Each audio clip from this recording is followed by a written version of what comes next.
Still there. Anywho, Fairyhouse, 2 days of insane racing. I think they class it as their winter festival. Sunday declarations have come through. I think everyone's getting a bit excited about it. I have just tweeted something to do with trainer reform stuff. I talked about it a little while ago with the Racing Post 14-day form, an Excel tool that I've got that shows about expectation. It's very much with a pinch of salt sort of thing. I just want to know that at the moment, certain trainers, people will be talking about saying so-and-so's coming into form or so-and-so's doing this. Just keep a handle on what chances they've had and how horses are running to expectation. Also take into consideration that a lot of these figures, especially the ones that I've put out there for the Racing Post 14-day form, are using industry SP, not Betfair Exchange SP. So there's a difference in there with how expectation would be recorded and how profit and loss would come back to. And also with it, if you do have this hype around stable form, there can be gambles that go awry. There can be all these bits and pieces. Like fundamentally, when it comes to this train of form, yes, there could be a bigger issue going on if there's a virus or any of those sort of things coming out and about. But a lot of the time, if a trainer's horse runs poorly, you do not use that as a measure for another horse from the yard that you fancy. They're all individuals, and just want to sort of bash that in before we kick off. However, we're going to probably see Willie Mullins' absolute winfest this weekend, so just back Willie's in the bump as the advice, right? We're going to go through the 2 days at Fairyhouse. There's one I want to get a bet into in the very first race at Fairyhouse. I'll talk through it quickly. I think you'll probably be able to already predict where it is. I'm going to talk about prices where I might want to pitch myself in and why I think I might get the price. And then if I can, I'm just keeping an eye on the market today. I got my alerting tool ready to ping me. I might get the chance of a price and I might go back it. Who knows? But please do like the video. Please do comment below whatever your best bet of the weekend is. There's some serious action. 3 Grade 1 Sunday, 1 Grade 3. That juvenile looks insane. I know as the year goes on, I prefer to see the Triumph ones later on, but it's a big race this Sunday, so we can have real big clues in there. So if there's any anti-post bets that you fancy, please comment them below so I can keep them on my radar too.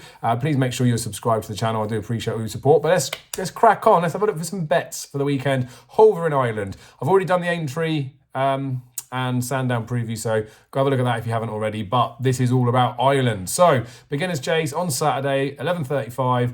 You'll probably be able to guess that it's Manella Crooner that I'm interested in here. They've reached for cheap pieces after that run a couple of weeks ago, and I did touch on the fact that Gordon could have just gone and won a Beginner's Chase. Now Elliott and Mullins will do the same. Most trainers should do this. You don't really always want to be pitching a horse into graded company when there is a Beginner's Chase you could just go and notch up. They'll do it with their hurdlers, like Facile Vegas, obviously running over hurdles. You wouldn't just stick them into a Grade 1. What's the point though? They've got a beginner status, they've got this level that they can run against, so you might as well do it. But Manella Crooner did start off in Grade 2 company. Wasn't the strongest of Grade 2s, to be fair. There was some horses that came out. Ida Boy obviously pulled up as well in there. But I thought Manella Crooner ran really well that day.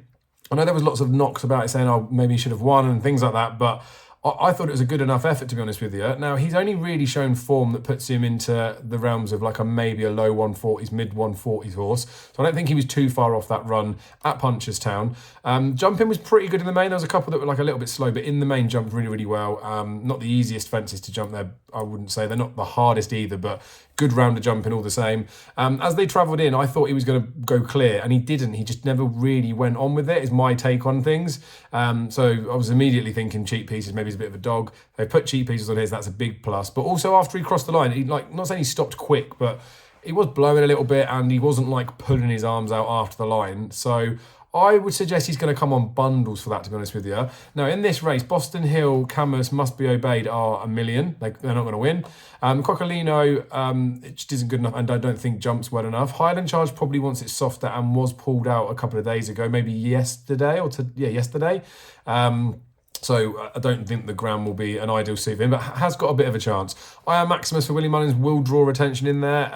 Middle trip for the Beginner's Chase stuff. Like Willie's quite happy to send his horses over a little bit shorter, maybe 2 miles 1, 2 miles 2, even if they're going to get further. So the fact that he's put him already into this sort of trip makes me think he's a bit slow maybe, or that this is, I'm not saying this is going to be like a season-long target, but he's happy to shove him in against these types of horses to get a feel for where he's at. So I'm sort of hoping, and I don't think he's that great, I'm sort of hoping he's going to take over a bit of the market. Largy debut, a similar story there. I think he's going to take over a bit of the market. I don't think he's good enough. But I suspect those ones to be somewhere around the 3s or 4s to 1 poke. I mean, 3s is a bit short, but like maybe around 4 to 1-ish pokes.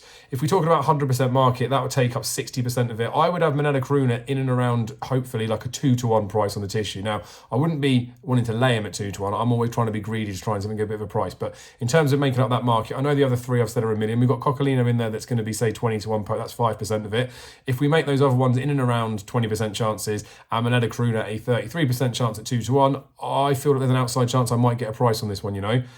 So basically, my line is I want to back him if he's bigger than 2 to 1, and I'm reaching to think that I might get some 5 to 2 just because he wasn't so straightforward the last day. The fact that cheap pieces have been reached for, so if I can get that, I'm going to get stuck right in. I spoke to a couple of mates who do their tissues as well. I do respect, and I know I'm going to be trying to reach for a price on these. So I'm expecting that, you know, 2 to 1 is very generous on the way that I've priced things up.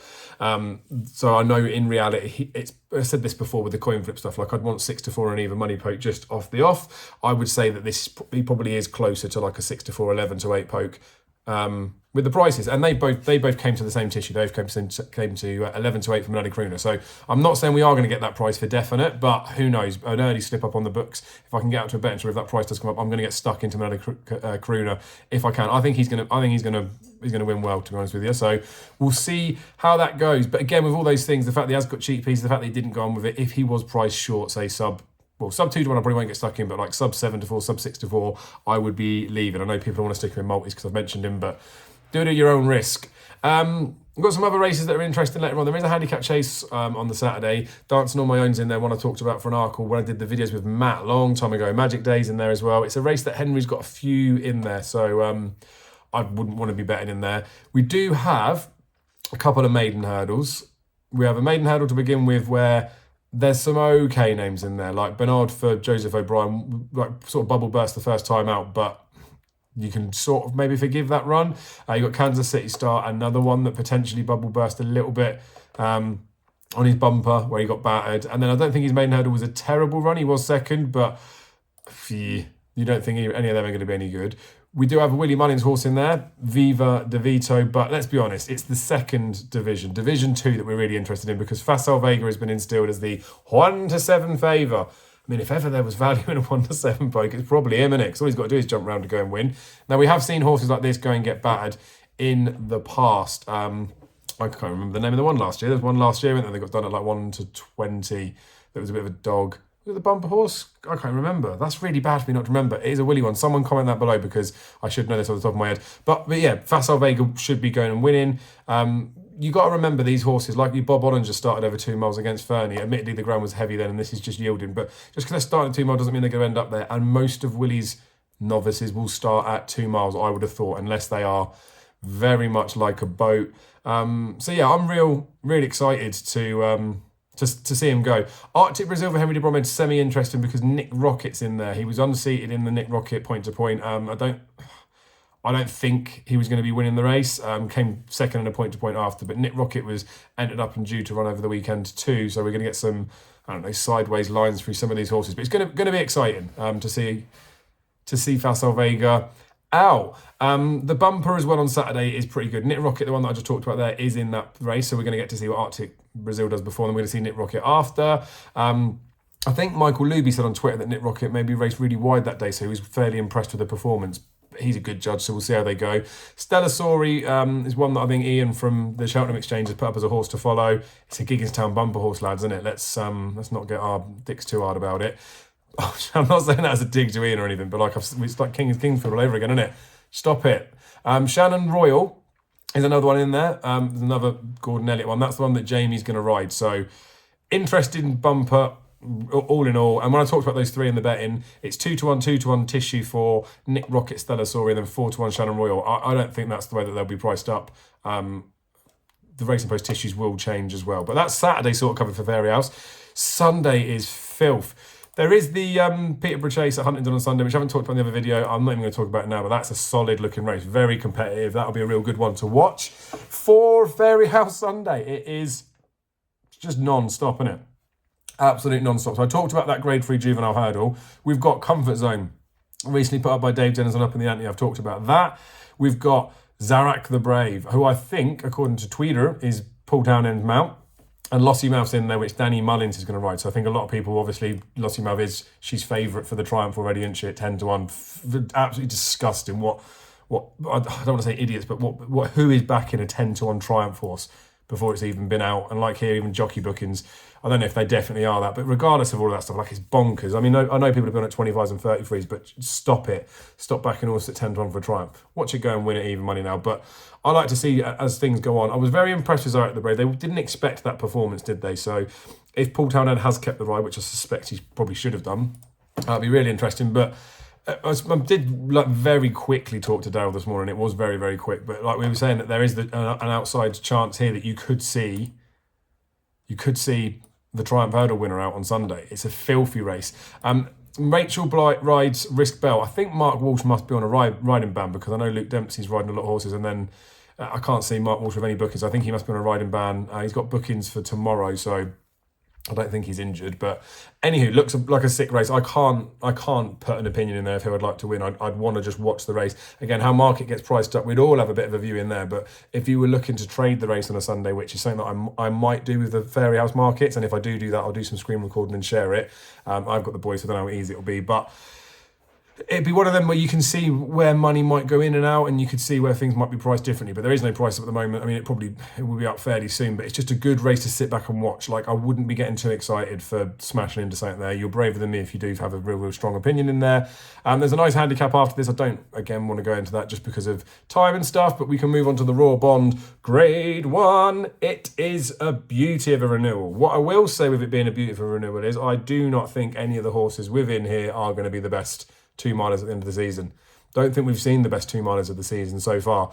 And that Hercule de Sil was, I was pretty impressed with that run. Like, twice up it's come out and won, isn't it? I think it's maybe going semi under the radar. The Navan Grade 3 was, like, in terms of distance, wouldn't have been a visually impressive performance. But I think this horse really wants a pace to go at and had to make all of its own running that day. So I'm hoping the quicker they go, the better it will suit this horse. It may turn out that it needs a bit further in time. So I guess we're going to find that out in there. But 12-1, I don't want to say is the wrong price, but generous enough, I think. You know, Champ Kylie, again, in terms of trip, could go anywhere, any sort of distance, couldn't he? He's good. Clearly very, very good. I think Racing Post rating his win in his Grade 3 was maybe 5 better, so 140 I think he got, and then Hercule de Sil got a 135. I don't think he's a million miles off this Hercule de Sil, is all I'm saying. And Dempsey takes the ride, so I would imagine if Mark Walsh was about, Mark Walsh would have been riding him. So 12-1 seems too big to me. Marine Nationale for Barry Connell. Yeah, I'm just not sold so far. I mean, he's won very, very easily. Demand Drive and Devan, that bumper was not the strong form that everyone was expecting it to potentially be after. His Racing Post ratings, which again I know you've got to take with a pinch of salt, but it was only 118 for that Punchestown Maiden Hurdle, and that is all it was. It was a maiden hurdle at Punchestown. Charlie Burns' horse was in second, has come out in a maiden hurdle since and been beaten. 114 rated horse. Like, I cannot believe this horse is a 2-1 poke. I'm going to say this now and it'll go and run well, won't it? But it's the worst 2-1 shot I've ever seen in my life. So I can't have Marine Nationale in the slightest. Please feel free to use the YouTube shorts at the bottom of the video when this wins to poke me with that. Irish Point was a good winner in his Court Maiden Hurdle. Pretty comfortable. Jumping wasn't great, but again, it was a maiden hurdle, so you're expecting him to step forward for it. Is a 4-year-old going against the 5s, which doesn't really matter so much when we're getting this close to it. That is basically going to be a 5-year-old next year anyway, but maybe about the right price, sort of 7-1, potentially could be a tiny bit shorter. And obviously, I've just touched on Champ Kylie. He should be winning this, but they're a dead 8 in this race. I would more than likely be looking at Hercule de Sil. The class, I'm not 100% sure if he is a Grade 1 horse, but then, like I say, this Royal Bond, we've had the likes of Statuaire win it in the past. It's not always an absolute worldie that goes and wins it. Champ Kylie, yes, does look like a potential worldie. I don't think Marine Nationale is, but he has won in a canter. He hasn't really been asked too much to do, so he could surprise me. I don't think the 2-1's a very good price. Hercule de Sil is probably one that I would look to be playing, and I think as well with the fast pace and potentially being prominent, he's 12-1 now. I suspect and hopefully within a couple of flights, or certainly at like midway through the race, he could trade a lot shorter in running. So Heracles Saul, like I said, is dead 8. Betfair will hold the market up for 3 places on their as their each way terms or for their place terms. Obviously, if a runner comes out, it's going to drop down, but it's a grade 1 Royal Bond on Sunday, so I can't imagine the field will cut up. So Heracles will be more interesting for me than anything else at 12 to 1. I think it's a fair enough price. The Drinmore, the Drinmore, the grade 1, 2.5 mile jobby. Hollow Games isn't running. As I touched on this one before, I think Hollow Games is going to be an Arkle horse. That's the line I'm going down with it. And I've obviously put Monmore up at a price. I'm annoyed semi with Hollow Games. I think he's only 16s for the Arkle, which isn't massive. But in the grand scheme of things, I think he's got a proper chance with it. We'll see how he goes, but I think he's going to go 2 miles for the rest of the season. Want to see him next time up, and as soon as he gets declared for one of them, I might have a think about betting him for an Arkle. Clearly, as Monmore's going nowhere fast, he's a boat. But in this particular race, real good amount of depth in there. Three Stripe Life, Mighty Potter both go for Gordon Elliott. I think they're probably expecting more from both of those after their debuts. Again, got things done. Three Stripe Life looked real good, didn't he? But I still think there's going to be bundles more to come.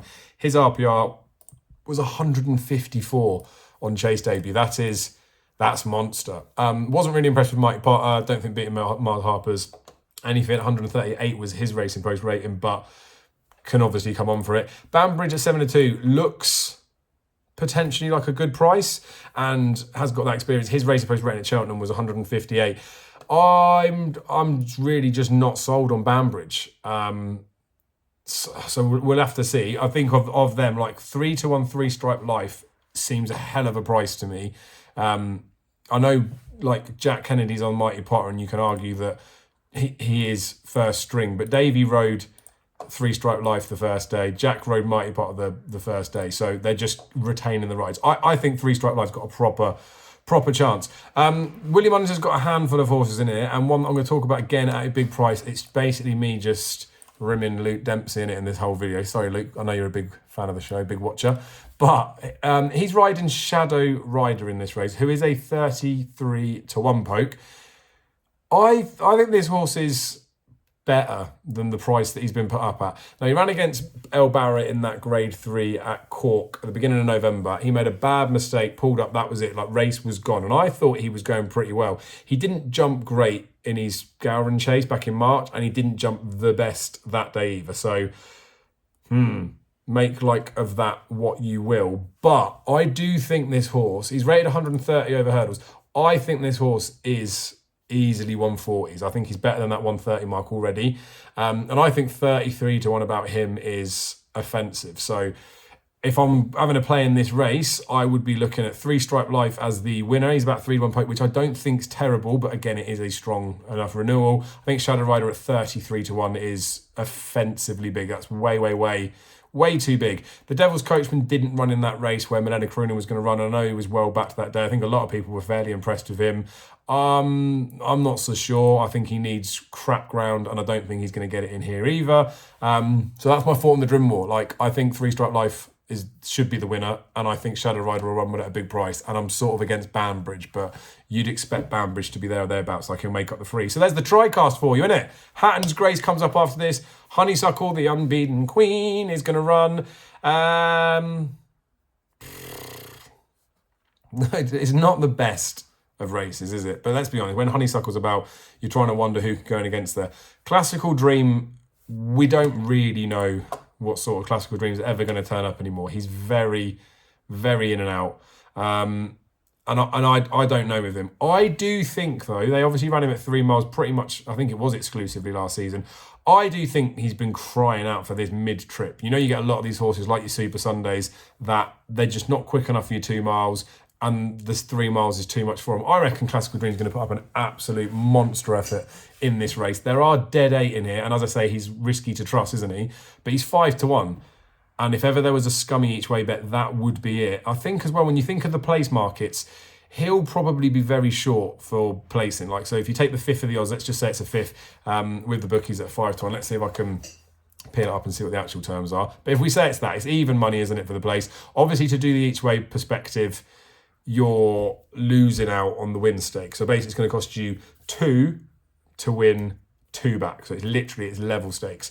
when it comes to the place betting, if you've got a strong enough field, you might get that even money on the place. You might get a little bit short, but I'd suspect he'd be probably 2s on in the place market. So you could be potentially smart, back him in the each way part of it, and then you could potentially lay him in the place market to stake save and make a little bit of profit. It's a bit of a finicky way to do it. There was American Mike last year was the one to do it, winning, I think it was Dublin Race Festival, just because you could back him 7-2 each way, but he was like 1-8 on the place market. But anyway, like Honeysuckle should be winning there, shouldn't she? I've long thought that she's beatable, and I know she hasn't been beaten.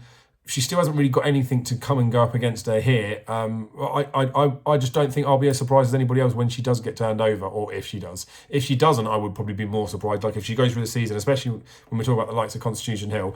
But as far as that goes, that's a big way ahead. Like she's got to go and do what she's got to go and do now. Race isn't deep enough for there to be any serious challenges. But remember when Dava Star got close to her? Like I think she's good, and I think she knows how to win, and I think she knows how to pull out a little bit more. And I do think as well that sometimes this Drinmore run has been a mega run for her. When she battered Easy Game, when she battered Ronald Pump last year, but she did only beat Ronald Pump half a length the time before. I don't think the ground's going to be slow enough to cause an issue. It was heavy when she beat Easy Game, wasn't it? But I just think she's got something in her. I never really trust the mares, so I maybe will have a little go on Classical Dream. For like a scummy each way bet, and then see if I could do something about it, because I do think she's beatable. So it's not just playing it for the easy place part. If anyone's going to beat Honeysuckle, it's going to be Classical Dream. So that's where I stand on the Hatton's Grace. Then we've got another handicap, a decent handicap, but I don't want to talk about the one in there. Jamie, big man on the show, Off Your Rocco, his horse runs in there. Interesting. I'm not allowed to say any more than that. Then we got the bumper at the end. We've got Better Days Ahead in there, who people said bubble burst after that bumper defeat. I mean, it wasn't the best, but don't write him off. Fernie Hollow came back, didn't he? But Fernie Hollow needed the hood. Chapeau de Soleil, another one of Willie Mullins that's short, favourite for a champion bumper, is going to come out and run, expecting big things. But again, from the depth perspective, I said you could forgive Better Days Ahead. If Better Days Ahead gets very close this one, if you were writing off Better Days Ahead, you'd write off the Chapeau de Soleil. So anything other than Chapeau de Soleil winning on the bridle would be disappointing from a perspective of that being a potential champion bumper winner. I hope a few of you are already on at bigger prices, because it is exciting to get a few in the book. Like especially with like Lossy Mouth for the Triumph. Like if you can get him in the book at 25 plus, you got to be backing 4 or 5 of them. It's the sensible way to do it. So if you've got Chapeau de Soleil at a price, then fair play to you. It'll be interesting to see how that one goes. That wraps up Fairyhouse for the 2 days. Like I said, there's potentially a few bets or a couple of bets that I'll be going in on there. There's a couple of bigger prices I think could run well. It's not one for heavy staking. I say that with the Manana Crooner thing. Again, it's like a bit punny with him reaching for headgear and that whole looking like he didn't really want to go through with it. But like I say, I feel like there could be enough reasons in there that an odds compiler might want to take him on. So if I can get a bit of a price on Manana Crooner, I'm going to get stuck in. If I can't, then we let them go. We let them go. Because I know people will say back in a winner, but you've got to be price sensitive with these things. And from a risk perspective as well, like I want to get stuck into stuff, hopefully at the right prices, where if I do decide nearer the time I want to trade out or anything like that, then I can potentially have a good chunk on, get nearer the race. If it's stupidly short, say an even money poker, I manage to back it at 2s, I could lay my stake back, run for free, or I could lay for my stake back and then take half profit regardless of the result. So just prefer to try and put myself in a position with the more juicy bets that I might be having. They're the thoughts. As I say, thank you for your support. Appreciate it. No one's made it this far in the video, but if you have, make sure you like, subscribe, comment below, and I will see you next week. Be lucky.